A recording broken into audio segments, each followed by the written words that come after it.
Армысыздар қымбатты телекөрермендер, эфирде біздің кейіпкер бағдарламамыздың бүгінгі қонағы Қазақстан Республикасының мәдениет қайраткері, ерен еңбегі үшін медалінің иегері, Қазақстан журналистері одағының мүшесі Айтқали Нұрғалиев. Айтқали Нұрғалиұлы, студиямызға қош келдіңіз. Қайырлы кеш, рахмет. Әрине, бұл студия сіз үшін аса қымбат екенін білеміз, аса қадірлі екенін білеміз.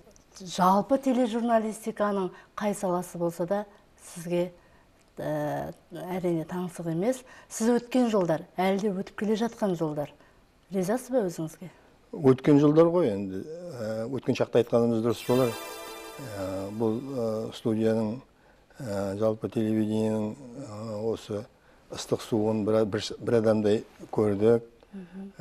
Мен облыстық радио және телехабарлар тарату комитетінің төрағасы болып келгенде тек қана радиосы ғана болды да, телевидениесі жоқ болды. Сондықтан сол телевидениені мен өзімнің қолымнан құрдым. Бас аяғын жинақтап айтсақ, 2 рет келіп кетті келгенде 16 жыл басқарған екем. Ол енді риза болатындай дәурен деп ойлаймын. Жалпы журналистикадағы қызметіңіз? Енді менің қызметім журналистикадан бөліп қарауға келмейді. Себебі университеттің журналистика бөлімін бітіріп келгеннен кейін мен облыстық газетте жұмыс істедім. 9 жыл жұмыс істегеннен кейін облыстық партия комитетіне жұмысқа ауыстым. Онда нұсқаушы болып 8 жыл жұмыс істедім. Содан кейінгі 16, айтып ғой, 2 бөліп 16 жылым осы облыстық радио мен телевидениеге кетті. Облыстық кәсіподақтарында жұмыс істедім. Бір 5 жылым соған, жалпы 5 жылым кәсіподақта және де халықты еңбекке орналастыру, әлеуметтік қорғау басқармасында бастығының орынбасары болып жұмыс істедім. Журналист мамандығын өзіңіз таңдадыңыз ба? Жалпы осы журналистикаға мені келтірген бұл Рахмет Иманғалиевтің ықпалы деп өзім айтып та жүрмін, жазып та жүрмін. Себебі мектепте оқып жүрген кезде жаңағы шаған қат хабарлар жазып, редакцияға апарып беріп, оның жаңағы жарық көргеннің өзі дейтін бір дәурен болады екен. Соған жаңағы Рахаңмен танысып, сол кісінің қамқорлығымен мен осы журналистикаға келдім.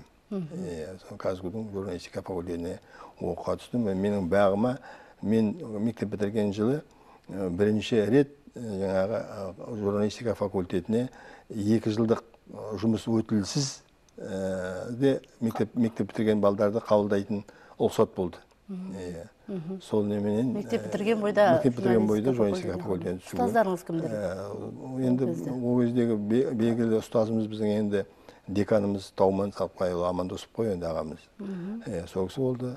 Ал жалпы диплом жұмысымды мен Тұрарбеков ағамыздың аударма деген, көркем аударма, газеттегі аударма, осы мәселелер бойынша жаздым. Аударма мәселесі мен халықаралық конференцияға қатыстым. Мен сол университетте оқып жүргенде Ашхабадта баяндамамды өрістетіп, ақыры диплом жұмысы қылып, сол. Жақсы оқыдыңыз жалпы? Мен жақсы оқыдым, үздік оқыдым, сосын ненің факультеттің комсомол ұйымының бірінші хатшысы болдым. Сол белсенділігіңіз шығар, Айтқали Нұрғалиұлы. Техникамен жабдықталған идеологияның негізгі құралын халыққа жеткізу ол оңай шаруа емес.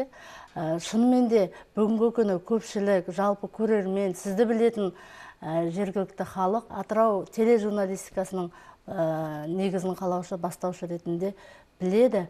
Биыл міне осы Қазақстан Атырау телеарнасына сол құрылғанына 25 жылдай уақыт болған екен. Ендеше өткенді еске түсіріп көрейік, экранға назар аударайық. Көрейік. Бүгін туған қаламыздың, Қалаберді облыстың мәдени саяси өмірінде елеулі күн. Өйткені қаламыздың 350 жылдық торқалы тойы алдында облыстық телевидение бүгін дүниеге келіп отыр. Көріп тұрсыз ба, мен өзім ашып атқан себебім теле радио хабарларын тарату комитеті болды ғой. Бұрыннан да. Мен соның бастығы болып қатырмын. Енді мынау жаңа соның бір құрылымы ашылып атқан. Сондықтан Ал мынау кілт тапсырылып жатыр ғой. Мынау кілт тапсырып жатқан Болат Нұрғазиев қой, техника жөніндегі орынбасарым. Қаланың басшысы Мақашев қатысып тұр. Режиссерлар қатысты. режиссерлар бәрі мына көріп отырмыз. Ол кезде мамандармен қалай қамтылдыңыздар? Жалпы мынау телевидениенің өзінің мамандарын табу деген оңай емес қой.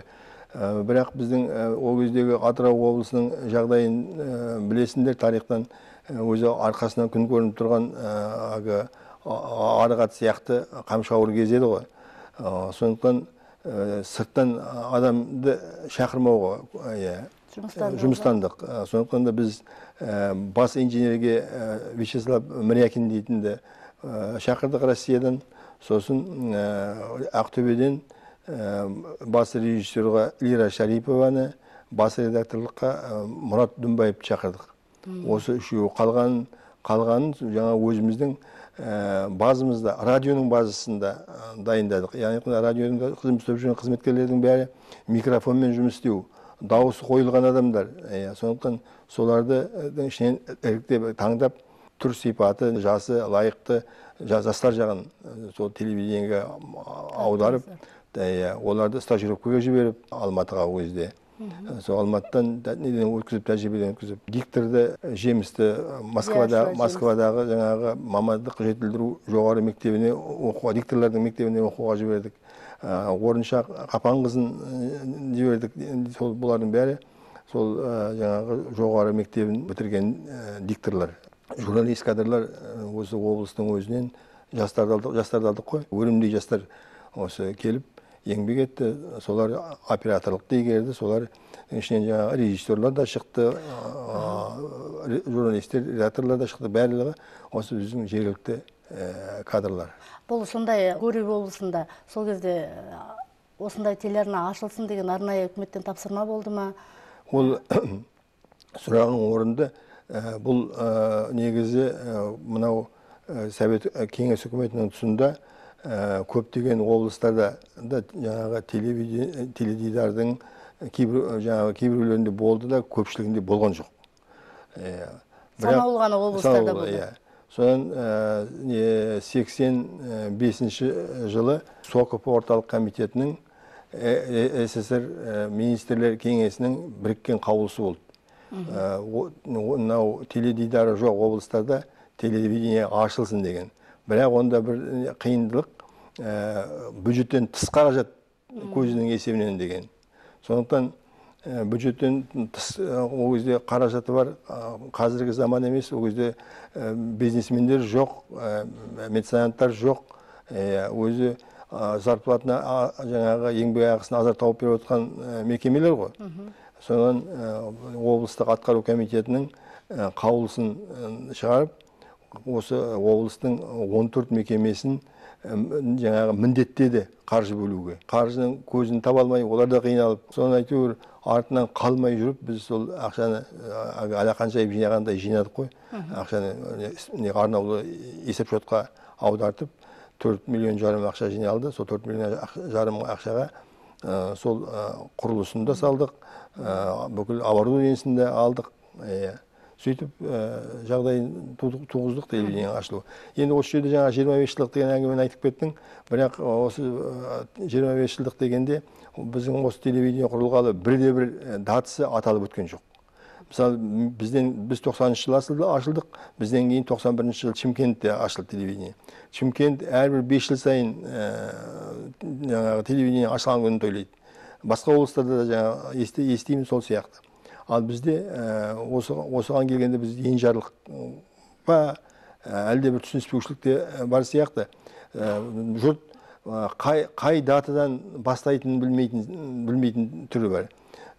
Ол жерде ашып айту керек, 1965 жылы телевидение жаңағы Атырау Гурьев болса ғой, Гурьев болса тұңғыш рет теледидар дегенді тұңғыш рет көрдік. Мынау орбита станциясы ашылып, сол орбита станциясы арқылы қабылдап Москваның хабарларын, ол кезде Алматының хабарын қабылдамайды, Москваның хабарын ғана қабылдайды. Сол орбита станциясы 25 желтоқсан күні жаңа жылдың алдында ашылды. Сол жаңағы сәтті пайдаланып, облыстың жаңағы тірлігін көрсету үшін бір Құрқылтайдың ұясындай құттай бөлмені студия қылып, соярдан жаңағы хабар жаңалықтар оқитын жаңа студия болды, жаңалықтар оқиды, басқа ештеңе. Сюжеттің барлығын суреттіліп қойып, суретке наез жасап, сонымен көрсетеді. Онда жаңағы тірі жаңа бейнені беруге пленка жоқ. Сондай жоқтан бар жасап. Жоқтан бар жасап, облыстың жаңалықтарын қағаздан оқып беру үшін жаңа студияға барады, сол жерден оқып береді. Сосын жаңағы орталықтан жіберген, Алматыдан жіберген кинофильмдер қояды. 2 сағаттың көлеміне шығады. Сондай болды. Сосын ол енді материалдық базасы болмауына байланысты деп 76 жылы жауып тастады оны. Содан кейін араға 14 жыл салып, 15 жыл дегенде біз мына кәсіби тұрғыда деңгейі көтерілді. Қазіргі осы телевидениені құрдық. Осы телевидениенің өзінің туған күні ол 23 сентябрь ресми 90 жылы ресми бірінші тұрақты эфирге шыға бастады. Дұрыс айтасыз аға, бұл өте ескеретін жайт. Тағы да бір еске түсіріп отырған мәселе, сол 1991 жыл, яғни телевидение алғашқы ашылған жылдары сіз елбасымыз Нұрсұлтан Әбішұлы Назарбаевпен 1 сағат көлемінде сұхбат жүргізген журналистсіз. Бұл сіздің журналистік биігіңіз әрине. Журналист халық пен билік арасындағы алтын көпір дейміз ғой. Қалай ойлайсыз, сіз сол халықтың көкейіндегі сұрақты елбасына жолдай алдыңыз ба? Ол бір адамға сирек туатын бақыт деп есептеуге болады. Ол өзі қызық болды. Анау президент осы бірінші президенттікке кандидат болып ұсынылып, ел мен халықпен кездесуін осы Атырау облысынан бастаймын деп Атыраудан бастады. Алдында айтты, шағын интервью алу керек деп, ол интервью алуға бас редактор Дүнбаевты дайындадық. Дайындығына қатысып, сұрақтарын әзірлеп, сөйтіп жүрді. Енді жаңа ғана жерде президент бөлмесінен шыға келіп, кім менен интервью алайын тұрған деген кезде, Мұратқа шық алға десем, Мұрат кейін шегінеді, өзіңіз деп. Енді шегінетін жер жоқ, тұрғызып қоя болмайды ғой. Үстінде кейбір курткамды шештім де Мұратқа ұстата салып, диванға жүріңіз деп, диванға алып барып отырып, содан екеуміз сөйледі, әңгімелесті. Ол енді өзі бір елең алаң кез еді ғой. Елең алаң кез, кеңес үкіметі әлі құлап болған жоқ, бірақ құлай жақ болып қалжыраған күйінде. Қазақстан егеменді ел әлі болып аяғынан тұрған жоқ, бастаған жоқ. Соған дайындық. Соңғы жаңағы біздің әңгімеміз елімізді қалай егеменді қылып, аман есен алып шығамыз. Бұның басты тірегі не дегенде, жаңа елбасы айтқан сөзі, ол кісі қазақшаға өте шешен екен, сонда көрдім бірінші рет. Қайдағы сөздерді, мақалдар тауып сөйт. Шырағым, жарғақ құлағым жастыққа тимей, күн түні шауып жүргенім, осы халықты жаңа асырау үшін, мына Атыраудың ағыл-тегіл мұнайын кәдеге асыру керек. Сол үшін шауып жүрмін ғой деп айтқан сөзі осы күнге дейін әлі құлағымда. Сіз демек өзіңіз қойыңыз келген сұрақты қоя алдыңыз, жауабыңызды ала алдыңыз. Еркін әңгіменің қызып өрсек кеткен соң ғой, 1 сағат уақыт өтіп кеткенін байқамаппыз. Тұрып жаңағы тамаққа түсейін деп жатса, айтады басшы, облыстың басшысы. Тым созып жүрдің ғой, қарнымыз ашты ғой. Әрине. Қалай ойлайсыз енді, бүгінгі журналистер халықтың көкейіндегісін қоя алып жүр ма? Бұған екі түрлі жауап беруге болады. Қоя алып жүрді де болады. Бірақ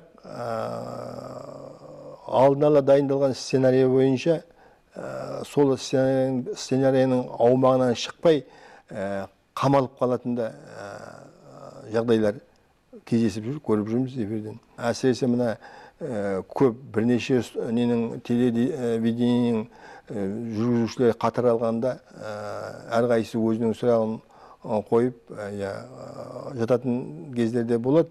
Қайталау болып жататын да кездер болады. Қазір өзі еркін сұрақ қою деген өзі азайып бара жатқан сияқты, мен байқауымша.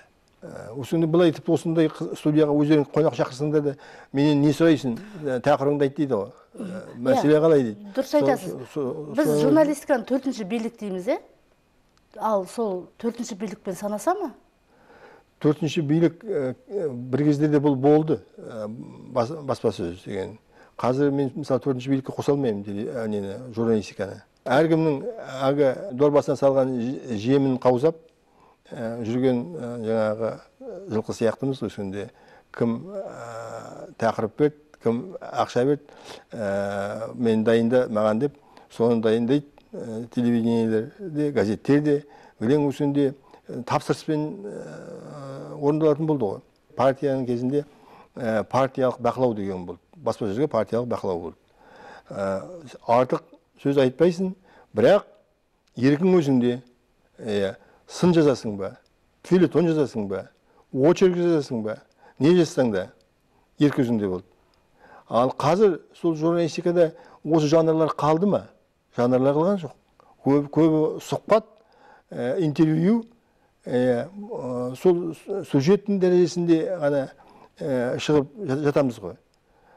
Мынау әлгі Американың профессоры Ален Пальмер деген айтқан екен. Журналистиканың алтын ғасыры 1920-1980 жылдардың аралығында өтіп кеткен екен ғой. Қазіргі журналистика бұл насихат және жарнама. Менше келісуге болатын пікір деп айтам. Ал бұның соңы не болмақ сондағы? Бұның соңы не болғанда кімді кінәлаймыз енді? Бұны кінәлағанда былай ғой. Қазір мынау қоғамдық формация өзгергеннен кейін жаңа қоғам, мынау жаңа капиталистік қоғамның да өзінің жаңағы өтпелік мынау кезеңін өтіп, бұл дәуренге де біз үйренуіміз әбден керек шығар. Себебі қазір сен қатты сын жазып жіберсең, сені қорғайтын да кісі жоқ. А бұрын партия сын әділ ме тигізген жоқ. Өткенде біздің әкіміміз де есеп беруді айтты, өте дұрыс айтты. Сын шын болсын, шын сын болсын. Сонда біз жаңағы оған қорытынды шығарамыз, жауап береміз деп. Міне бізге жетпей жатқан осы сияқты. Біз жаңағы шын сын жазуға әлі батылдығымыз бармайды. Бізге жеңіліне жаңағы мақтай салу. Сонда журналистердің деңгейінің төмендігі ме бұл? Журналистиканың деңгейінің де қазір не көп, осы баспасөз құралы көп қой. Арзандатып алдық қой. Осыған журналистикаға кім болса сол кіріп кетті ғой қазір. Bir сөйлемді дұрыс жаза алмайтын адам алып эфирден я радиодан сайрап тұрады журналистпін деп. Солай ғой қазір. Соның біз журналистердің сапасын түсіріп алдық. Сосын біздегі басты бір кемшілік, бұрын тек еңбек адамдарын дәріптейтін едік қой. Еңбек адамдарын нақты. Осында еңбек адамынан көрі, ана егін егіп атқан жерге барады да, егінші емес, сол жердің тонның директорын сөйлетеміз ғой. Жұмысты жасап атқан ана кісі, егінші. Міне біз осы нағыз материалдық игілікті жасайтын сол малшыны, сол егіншіні, сол қарапайым мұнайшыны дәріптеуіміз керек. Соларды мақтауымыз керек. Награда алса, солар алу керек награданы алдыменен, басшылар емес. Бізде жағалай десіп басшыларға награда береді, рахметті солар естейді. Ана сорлық жұмыстап атқан терісінген еңбеккерде ешқайсысы құрметтің жоқ. Бұл ардагер журналист ретінде, сырт көз ретінде сіздің көзқарасыңыз деп қабылдасақ, ал енді көп жағдайда біздің жас журналистерімізге тәжірибе жетіспей жатады. Ал сол тәжірибені ұқтыратын, тәжірибені жеткізетін бізде, Аллаға шүкір, өзіңіз сияқты ұстаздар бар. Мәселен, осы біздің Атырауда, соның ішінде тележурналистикаданың көбінің ұстазы өзіңізсіз. Айтқали Нұрғалиевтің мектебі бар, меніңше. Білмеймін, оны енді оған баға береді мен емес. Негізінен қолынан жұмыс келетін адамдарға қолынан келгенше жағдай жасадым, қамқорладым, өсірдім. оны енді әркім әртүрлі өзінше түсінеді ғой. Сәл де болса сіздің тәжірибеңізді көріп, біз қазір шәкіртіңізбіз деп мақтанып айта аламыз, Шыны керек. Неге Айтқали Нұрғалиев мектебін іс жүзінде жүзеге асырмасқа? Егер жағдай сондай туындап жатса, мысалы мен оған қарсы болмаспын. Кездесуге, оларға тәжірибемізді айтуға. Мен осы 2-3 жыл бұрын Ақтөбеде болғанда, анау Раукен директоры телевидениенің шақырып, сонда коллективпен кездестіріп, мен жаңағы оларға біраз өзім тәжірибемді айтып, бөліскенбіз. Халық риза болып қалған. Жастар үшін керек деп жатса, мен оған қарсы болмаймын ғой. Жастар үшін керек деп жатса, ол керек демесе, біз өзіміз жай өзіміз. Қазір кез келген адам мектеп ашып алады ғой. Енді мектептің аты болып, саны болады да, көбіне сапасы болмай кетеді ғой. Жалпы мен сол мектептердің ұзақ өмір сүріп жатқандарын көріп жүргенім жоқ. Сіз сол өзіңіз кірпішін қалаған, осы Қазақстан атырау телеарнасын бірнеше жыл басқарып тұрып, бір күнде босаттыңыз да кете бардыңыз. Мүмкін, әрине, солай болу керек болған шығар. Сонда сіз біреудің аяғын басып кеттіңіз бе?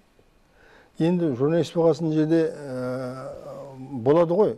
Бірақ мен ол кетісіме өзім жаңағы ренжімеймін. Жалпы мен өзі айтып отырмын ғой, 2 рет.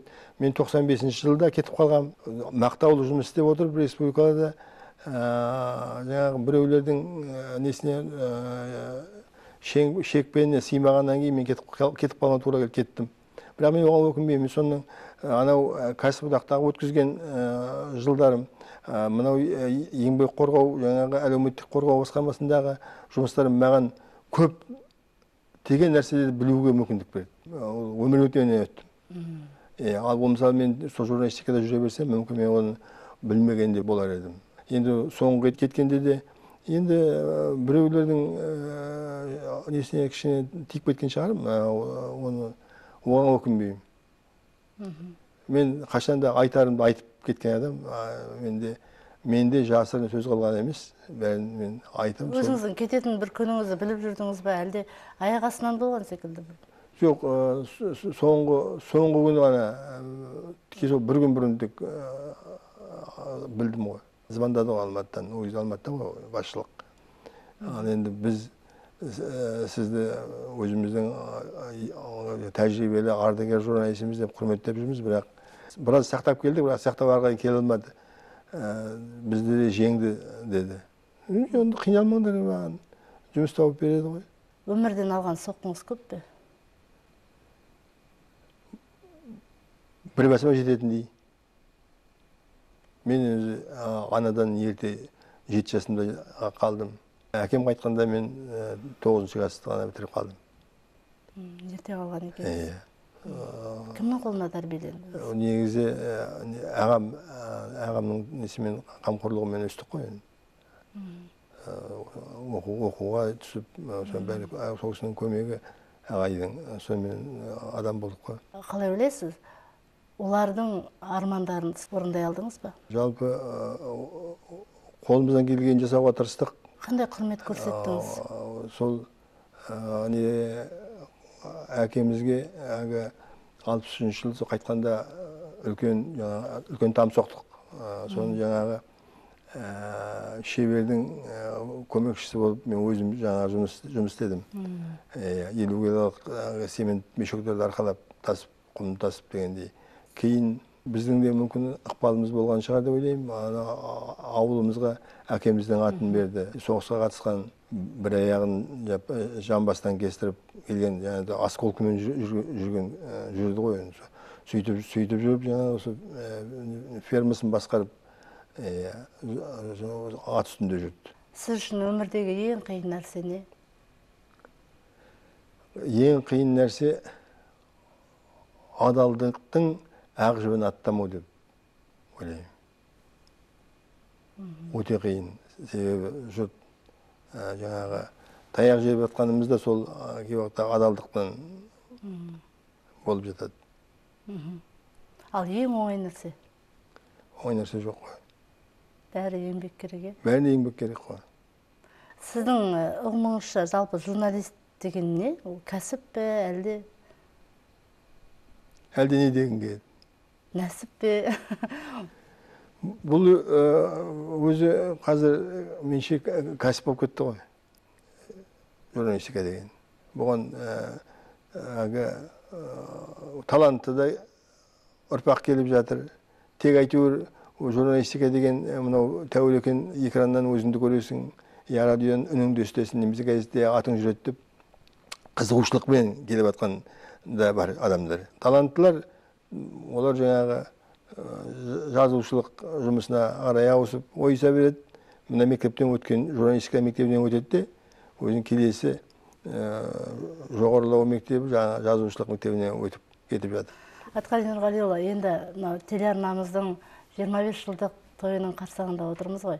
Біздің Қазақстан Атырау телеарнасының бір кездегі басшысы, осының негізін қалаушы ретінде халыққа тілек жолдасаңыз.